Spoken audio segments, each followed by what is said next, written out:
各位好，欢迎来到奈特玩家227，我是大宇。今天我给大家对比一下这两台相机，就是我手上的这台富士的 XS20和这台索尼的6700。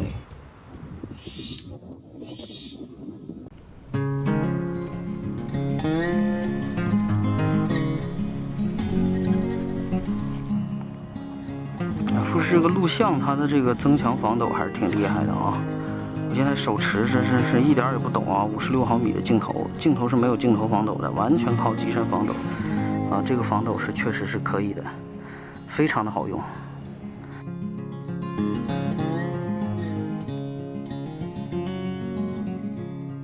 依然是录像哦，大家看这个密封啊，哇！这是同一支镜头啊，都是适马的56.1.4啊。那索尼明显要更抖一些。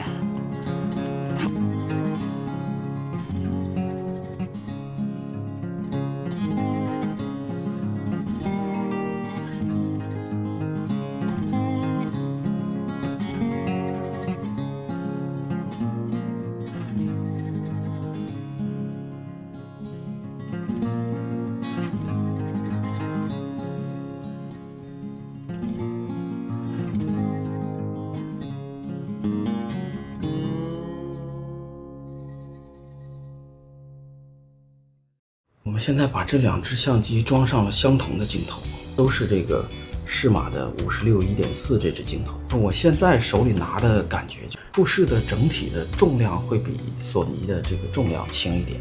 而且富士的整个这个机身的这个握持感好像也比，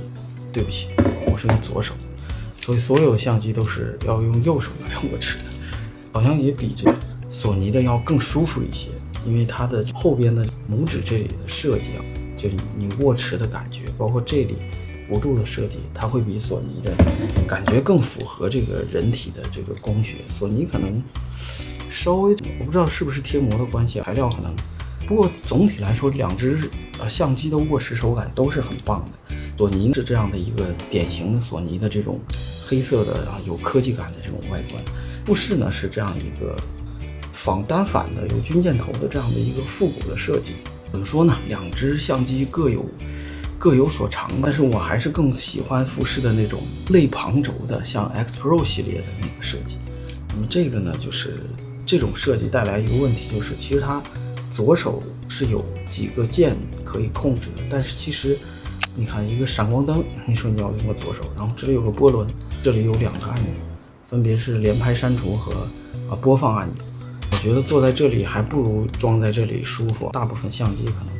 我用的索尼包括我用的那个富士的 X Pro 都是装在这个位置的，所以我觉得可能更舒服一点的是那种设计。富士整体上因为有前波轮、顶波轮就后波轮是一起的，有一个摇杆它的又加上触摸屏，所以它的手感操作是非常不错的。而且它每一个按钮的这种手感都是很不错的，但是它的快门速度只到4000分之一秒，索尼的这个也是，但是我之前用的富士的 X Pro 系列，它的快门速度是可以到8000分之一秒，包括我现在用的这个A74 A73 都是可以到8000分之一秒的，所以这个是一个问题吧，我觉得。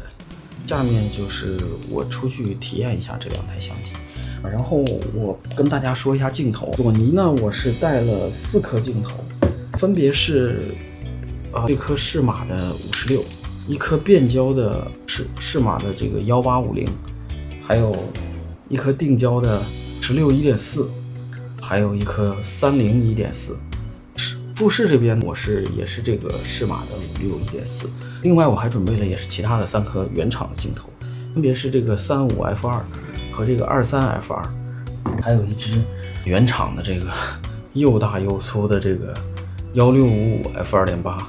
那么为什么为富士准备原厂镜头呢？就是因为富士在使用副厂镜头的时候它会有这种对焦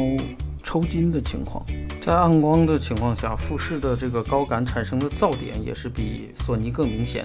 就是如果你要在一个长期暗光的环境中使用富士相机的话，那么它的性能就会大打折扣，不论是对焦还是各方面的性能。富士比索尼强的地方呢，就在于它的色彩和防抖它在视频防抖上是比索尼要明显要强得多的。我们这里还发现一个小区别，就是我们用的适马的56-1.4这颗镜头是有眩光的，但是在富士机身上呢，只要开始录像，这个眩光就消失了。那么停止录像这个眩光又出现了，很奇怪富士相机记录的文件里是没有这个镜头的眩光的，只要开始录像，眩光就消失了。那么我姑且称这个功能为视频眩光消除功能，因为在照片里这个眩光依然是存在的，它只是在开始拍摄视频之后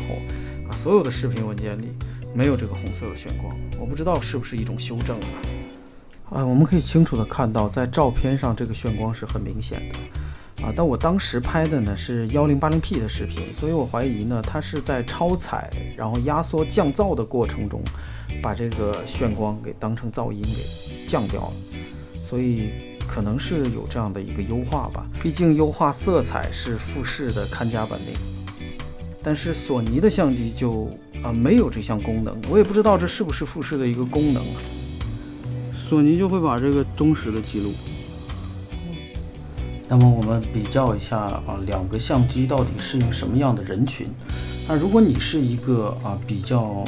在乎相机的颜值，并且你也只是在生活当中去使用它，并不是要用它来进行一些专业的创作的话，那么我是推荐你可以去选择富士因为富士确实是就很有这种文艺的气息那么反之呢，如果你想要用它工作一下，或者以后你还有一个打算说升级全画幅更新的系统的这样的一个想法的话，那么你可以选择索尼，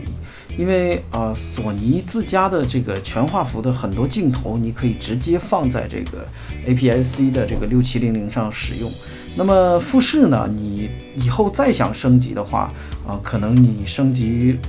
其实你等于就是换门了，因为你如果升级画幅的话富士的中画幅和它的这个 APS-C 画幅也不是通用的，富士呢又没有全画幅给你升级，所以呢这个还是很难抉择。但是总结就是一句话，如果居家过日子，文艺女青年，你就选富士。反之呢，如果你是科技宅男，看重各种数值，并且视频拍得多我还是推荐你选择索尼